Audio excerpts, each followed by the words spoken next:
Knocked the wind out of me and I slid 15, 20 feet. He is lucky to be alive. Professional paraglider Mark Dann crashed shortly after taking off from the Torrey Pines Gliderport Sunday. 10 News reporter Joe Little spoke with Dann in his Scripps La Jolla hospital room just today. And Joe joins us live from the Gliderport with how Dann wasn't seriously hurt. Joe. Well, guys, call it experience, call it luck. Either way, when Mark Dann took off on one of these cliffs, he knew almost immediately he was in trouble. It might be the best ride in San Diego, a paraglide off the cliffs of Torrey Pines.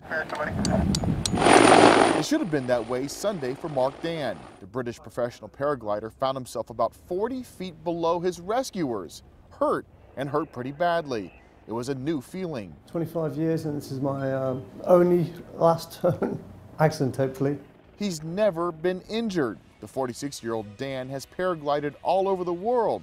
He knows what he's doing, but he made a mistake Sunday. Because it's yourself, you think you're gung-ho and you know, you're infallible. But with gliding, you need wind. When Dann left the cliff, there wasn't any. Been unusually light wind, no wind at all. Went into a flat spin, we call it a flat spin. He was able to move his body in midair to avoid hitting his head. I knew my lower back was going to be, some part of me was going to hurt. Then he slammed against the cliff. Knocked the wind out of me and I slid 15, 20 feet. Where he waited patiently. Dann wiggled his toes, relieved to feel them moving. And then a sigh of relief when the first San Diego lifeguard reached him. Them guys incredible. Even just shouting up the lifeguards. Hey man, you're doing great. The patient was conscious and alert.